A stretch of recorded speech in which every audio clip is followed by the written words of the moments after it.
welcome to this video presentation on the update of our SOR and refusal policy. As you know, previously we had been doing multiple SORs on written paper and turning those in. However, that will be changing. We will now be required to have all of our refusals filled out electronically, just like every other run sheet. This will allow us to submit them to the state properly, but it will also allow us to have a better quality assurance and auditing system of the refusals. We're going to begin carrying these forms on all the ambulances, and this is made in a process to, or in an attempt to speed up the process of obtaining multiple SORs on scene, which completing electronically would be very time consuming and tedious on the scene, depending on the situation and of course weather. So we are able to obtain signatures physically on this form here, which will later be scanned and attached to the electronic software run sheets that we complete for the SORs.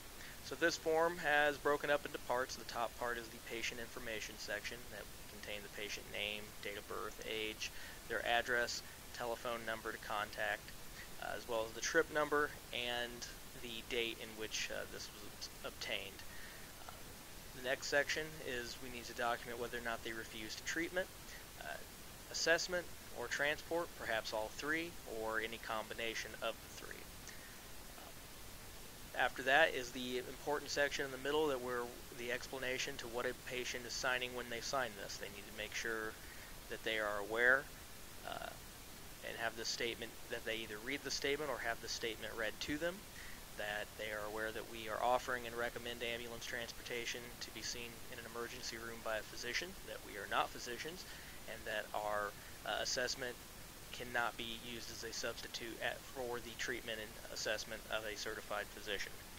If they still refuse and are over 18, an emancipated minor, and alert and oriented ×4, we can then obtain their signature. We need to document whether or not it's the patient themselves, the patient's parent or legal guardian.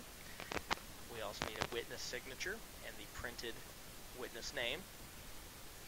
Any other additional instructions to the patient can be written down here. However, that won't always have additional instructions, but they can be notated if you have them.